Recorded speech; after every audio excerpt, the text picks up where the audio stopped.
Vous êtes nombreux à nous regarder à travers le monde. Mesdames et messieurs, bonsoir et bienvenue dans ces flashs d'informations de ce vendredi 17 novembre 2023 sur Djigia TV. Dans le cadre de la surveillance nationale, les forces armées maliennes ont neutralisé un engin aérien non identifié survolant la ville de Badjankara. Des tirs ont été attendus dans la nuit du mercredi 15 au jeudi 16 novembre 2023, suscitant la panique parmi les habitants.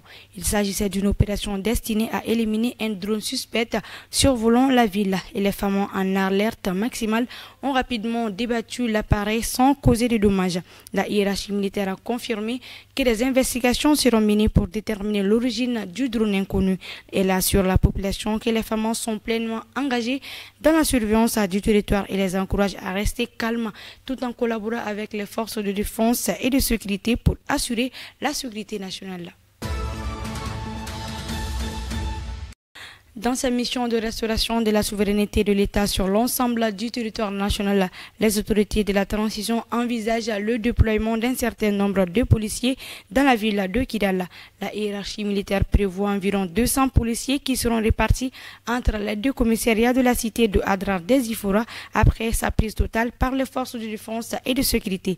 Cette information a été relayée via plusieurs canaux de communication, invitant tous les policiers affectés à Kidal à se présenter à l'école nationale de la police de Bamako. La Fédération des associations des professionnels de la presse et éditeurs en ligne de l'Afrique de l'Ouest a mis en place le 28 avril 2023 à Jacquesville en Côte d'Ivoire, occupé par le pillage systématique de ses contenus par des moteurs de recherche, des agrégateurs et applications des plateformes internationales. Elle s'inquiète également de l'évasion pernicieuse de son espace par les régies publicitaires liées ou non aux plateformes internationales et qui pratique un dumping qui menace tout aussi dangereusement la survie des entreprises de presse locales. À présent, les actualités hors de nos frontières, le gouvernement burkinabé a annoncé mercredi la création d'un groupe spécial d'intervention de la police nationale afin de renforcer la lutte contre le terrorisme. Il s'agit d'une unité d'élite ayant pour mission la gestion opérationnelle des situations de crise sécuritaire complexes et toutes sortes d'opérations d'intérêt stratégique, a indiqué le gouvernement à l'issue du Conseil des ministres.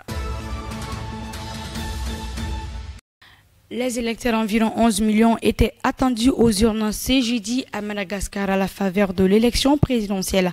Un scrutin sur le fond d'appel au boycott lancé par une grande majorité de l'opposition réunie au sein d'un collectif des opposants malgaches accuse les organisateurs du scrutin de travailler pour la réélection d'Andry Rajoelina.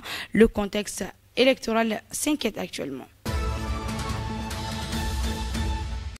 Fin de ce flash d'information. Mesdames et messieurs, merci de l'avoir suivi. Bonne suite du programme.